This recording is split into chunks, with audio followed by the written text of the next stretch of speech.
So over the past few months, Steve Sarkisian and the Texas Longhorns have been positioning themselves in a really good place for several of the nation's top high school prospects. And today, that positioning has started to pay off because the Texas Longhorns get to begin the month of July with a massive win on the recruiting trail that is absolutely key for their defense in Smith Orogbo. And we've got to break it down. But before we can, as always, y'all know the drill. I've got to hear from you. Hop down to the comments. Y for yes, N for no.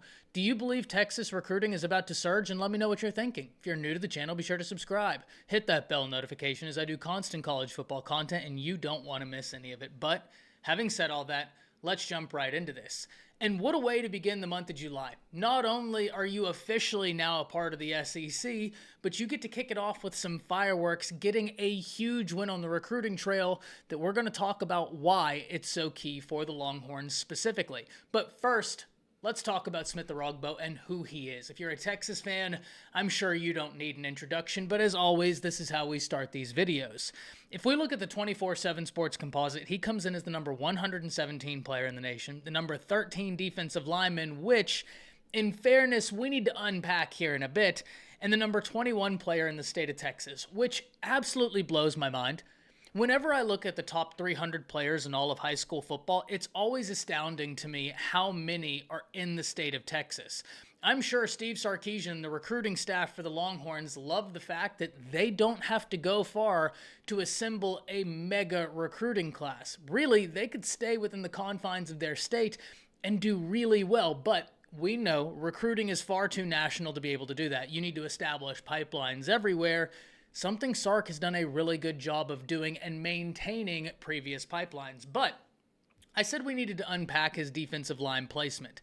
This is someone who stands 6'4", 220 pounds and plays his high school football in Houston.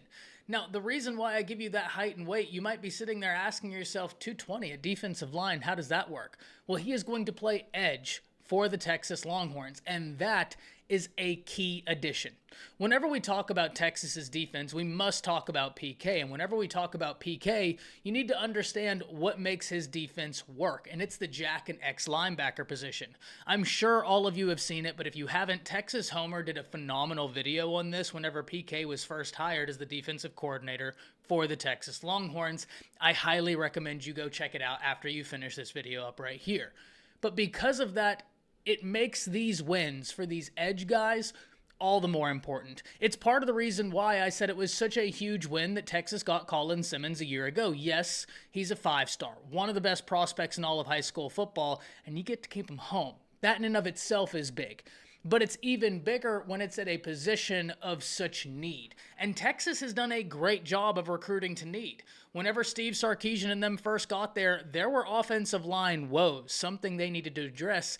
Kyle Flood's done a phenomenal job. They needed an inside linebacker tandem that they had faith in. They get Anthony Hill, and that guy looks like he's going to be a real problem for all of college football. Certainly going to be a fun player to watch in the SEC.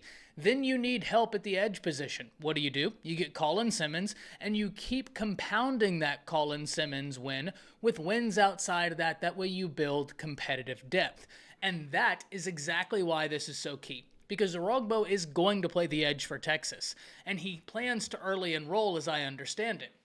Whenever you look at that, that means he gets a leg up being able to get into a college strength and conditioning room sooner rather than later, something that I think all fans hope for whenever they get a big win on the recruiting trail, that they early enroll. That way they are in that environment, being able to compete, being able to get acclimated quicker. I love that. But also, you just get to continue adding depth to a position that is absolutely necessary for PK's defense to work as he wants it to be able to work. That in and of itself is a major win. I don't care if it's a 1-star, 2-star, 3-star, 4-star, 5-star. If your coaching staff evaluates somebody and says, hey, that's a guy I want in this class, huge win, no matter what.